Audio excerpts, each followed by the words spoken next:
UGD coming at you with a Sig Sauer P226, fellas, and yeah, drink that vintage goodness in. That is full-on old school. I was at my favorite gun store in Hutchinson, Kansas, Bob's Trading Post, and Bob knows exactly what I like. Used guns that are just super cool, and he pulled this out of the case and absolutely drank it in, fellas. I mean, I fell in love. This is one of my unicorns. I've been hunting for one exactly like this. Every time I found one that kind of met that criteria, the price range was way out for me. This one's a little bit used up, shows some little bit of slide wear, but yeah, all in all, yeah, I'm digging that completely. Quick specs on this thing, over 7.5 inches long, 5.5 inches tall. You're talking 1.5 inches when you start getting into the decockers. About a 4.5-inch barrel. And the weight on this thing is 34 ounces unloaded. I mean, it is an absolute tank. 15+1, of course, correct caliber of 9mm. These are just an awesome firearm. A little bit of history on these things. This is what Sig Sauer entered in for a competition to replace the Colt 1911. Of course, Beretta ended up winning that back in 1984, but this was the tie. I mean, it came down to the firearm was less expensive, but the maintenance and parts was more expensive, and that's how Beretta ended up winning. So only Beretta and Sig survived the trials, and Sig took this to market in 1984, and of course, they still produce the 226.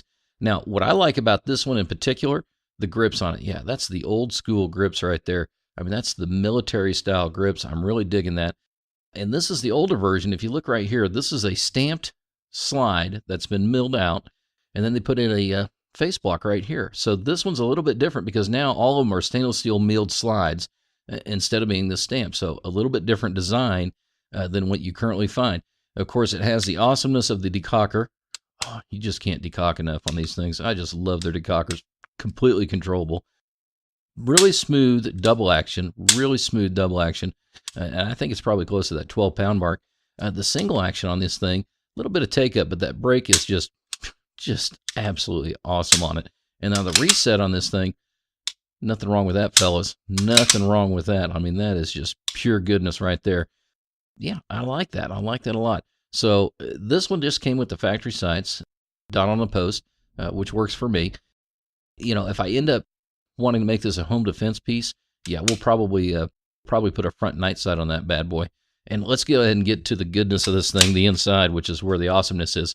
Now, when I took this apart the first time, this thing is still really, really stiff. And I like that. That tells me this gun has probably been carried a lot more than it's been fired. And of course, when you take them apart, easy peasy. Now, and if you look at this frame, I mean, you know, it got the full rail. And if you look at it, just really in excellent shape. The rails just, I mean, don't show any wear.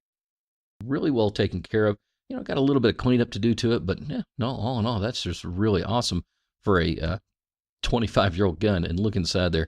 There it is. Oh, that Sig goodness. That milling is just excellent. And then we'll pull that recoil spring out. Not captured, so got to be careful, fellas. And then I am a barrel connoisseur, and I don't know if the camera's going to pick this up, but the bluing on this barrel has gone to that purple, which is just awesome on this thing. I love it. Take a look down there. Whew.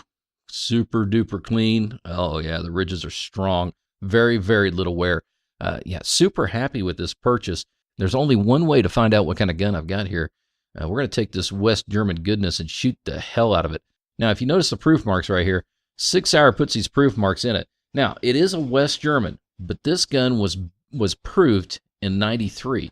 Now, my understanding is that, you know, unification happened, what, 89, 90, but there was a law that allowed them to keep producing West German, to keep marking things West German, so people didn't confuse anything made in East Germany as just German. So this proofed out at 93 and just really shows really, really well for, you know, a 25-year-old gun. So this is your first look at the P226. I am just super excited about having a West German awesomeness, vintage goodness. If you like the video, hit the thumbs up. If you dislike the video because you just don't like me, hit the thumbs down, and please subscribe.